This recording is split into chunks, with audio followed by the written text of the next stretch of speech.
Beginning, the human envoy.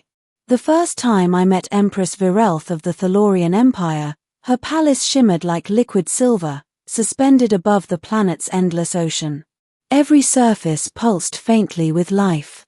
I could feel it under my boots, a soft heartbeat through the floor, as if the whole citadel was alive, breathing, watching. I was Commander Elias Kale, envoy from the Terran Union. A soldier once, now turned reluctant diplomat, chosen to negotiate peace after 20 years of war between humans and the Thalorians, an elegant, bioluminescent species who looked like humans carved from starlight. The Empress awaited me in the Hall of Reflections, where the walls mirrored not faces, but emotions. When I entered, the walls flared pale blue curiosity. She stood at the far end, tall, luminous, eyes like nebulae shifting in color. Her voice was music and thunder. "Commander Kale of Earth," she said, "you carry the scent of war. Sit. Speak peace." I did. But peace was not simple. The treaty terms demanded human colonies withdraw from disputed systems, something our generals refused to accept. Still, the Empress listened, patient, her gaze soft yet piercing. She asked about my scars. I told her the truth, that one was from plasma fire, another from a mission gone wrong, and one, the deepest, from betrayal. She nodded slowly. "In my empire, scars are sacred," she said. "They mean you survived what tried to end you." It was strange how her words eased the weight I didn't know I still carried. When the meeting ended, she dismissed her attendants with a gesture. "Commander," she said softly, "you speak of peace like one who no longer believes it's possible. I wonder what would it take for you to believe again?" I didn't answer then. But that question haunted me through the cold nights aboard her orbiting station. The offer. Weeks passed. I was granted audience after audience, each more intimate than the last. The Empress spoke not just of politics, but of her people, their traditions, their fears. I began to see the war not as a clash of species, but of misunderstandings magnified by pride.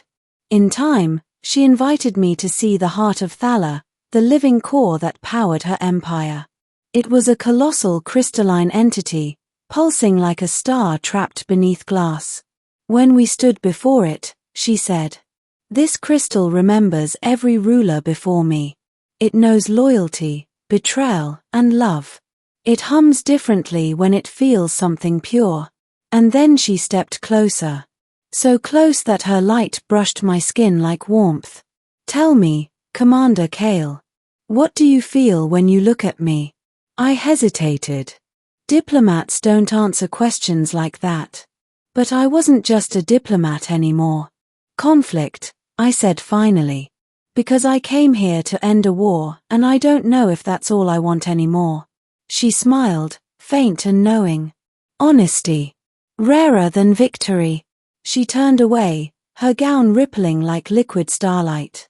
"Perhaps your kind deserves a chance after all." That night, she hosted a feast in the grand atrium.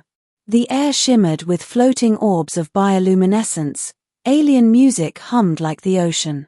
She introduced me to her council, scholars, warriors, advisors. Every one of them watched me with suspicion. But none watched me like she did. At the height of the celebration, she rose from her throne, her voice carrying through the chamber. "In honor of our human guest," she declared, "I grant him the right of the Emperor's choice, a gesture once used to unite warring houses. He may choose any woman of Thala to stand beside him as ally or companion, to seal this new peace." The hall went silent. Dozens of luminous faces turned toward me, some intrigued, others scandalized. I rose slowly. "Your Majesty, this is a generous offer." She smiled. "Generosity is strength, Commander. Choose. Every woman here serves my empire and me." My pulse thundered. This was diplomacy at its most dangerous. If I chose wrong, it could insult her court, or worse, imply weakness. But as I looked around the room at her attendants, her noble women, her advisors. I saw only one whose gaze truly held mine. I took a step toward the throne. "I choose you," I said. The music died. Even the glowing walls dimmed. Her expression froze, unreadable. Then, slowly, she descended the steps toward me, her presence commanding and fragile all at once. "You," she whispered, "would claim the ruler of an empire, a being who could unmake your species with a thought." I met her gaze. "I don't claim. I ask." For a long moment, the universe felt still. Then, she smiled. A slow, impossible, dangerous smile. "Then perhaps peace has already begun." The Queen's dilemma. After that night, everything changed. She granted me quarters within her personal wing, an honor reserved for none but blood relatives. Whispers followed us everywhere. The council demanded explanations, her guards exchanged uneasy glances. Yet, she kept inviting me to walk the gardens with her, gardens that floated in zero gravity, where flowers glowed like tiny suns. "Do you understand what your choice means, Elias?" she asked one evening as we drifted between vines of light. "It means I've seen beyond the armor," I said. "Beyond titles. You're more than an empress to me. And you," she said softly, "are more than human to me. But my empire would not understand." "Then make them." She smiled sadly. "Empires do not bend easily. And neither do hearts ruled by fear." We both knew the danger. Our bond, whatever it was, threatened centuries of order. The Thalorian caste believed their empress should remain unbound, more symbol than woman. But symbols can only bear so much weight before they crack. And that crack came sooner than either of us expected. The betrayal. One night, alarms shattered the stillness. The Thalorian capital's energy grid had been sabotaged, life support faltering, defenses collapsing. I raced to the command hall, only to find chaos. "The Terran fleet is advancing," an officer shouted. "Your people, Commander." My heart dropped. The Terran High Council had grown impatient, deciding to seize peace by force. The Empress turned to me, fury blazing in her luminous eyes. "Did you know of this, Elias Kale?" "I swear I didn't," I said. "They must have intercepted our transmissions, thought I'd been compromised." She stared at me, torn between rage and trust. Then, before anyone could speak again, a blast shook the chamber. The walls cracked. The heart of Thala flickered. And in that chaos, I made my choice. I stepped between her and the collapsing beam, taking the hit that would have vaporized her.